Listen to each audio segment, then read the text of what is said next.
talking about Warhammer 40k Astra Militarum Kasrkin. So here we see the figure with some couple of accessories and a card.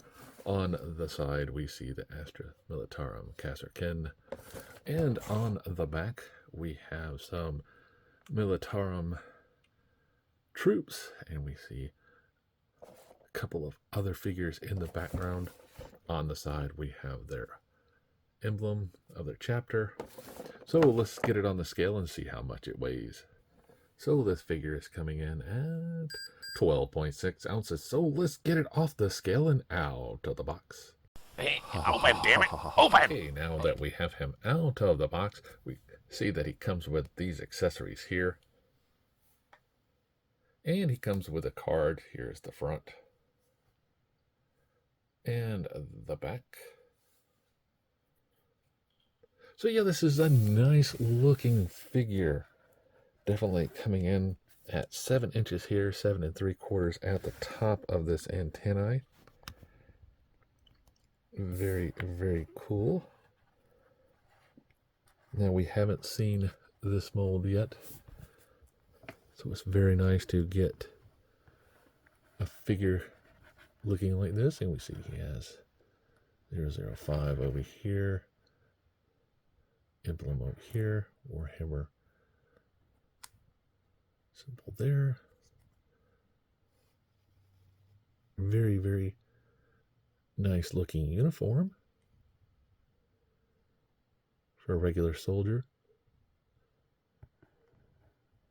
Very nice. Now he only comes with a set of hands, no unfiltered face, but the face does, or the head does, move left and right, up and down pretty good.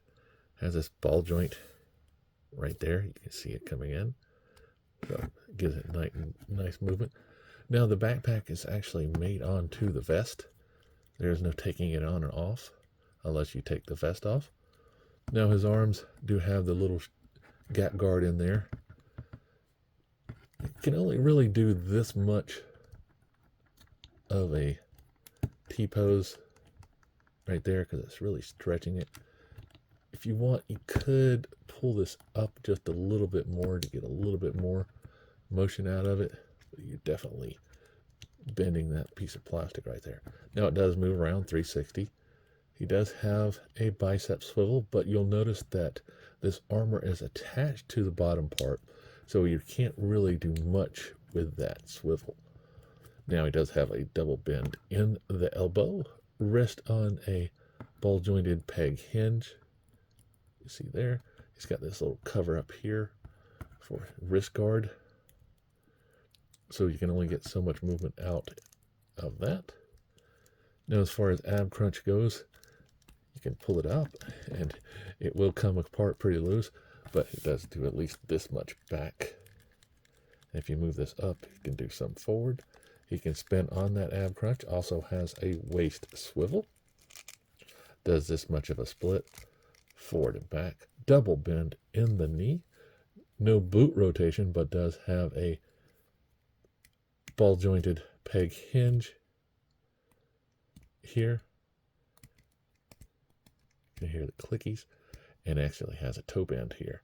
Now the boot is hollow and does have a hole for the stand. So yeah, it's a nice looking figure. I definitely dig it. And here it is with a Space Marine. You can see how the Space Marine is taller than a human without any armament. So it gives you some perspective on that. Very cool. Now this figure is just now coming out. I actually got mine via McFarlaneToyStore.com. I'll include the link below. So remember to like, subscribe, and keep collecting.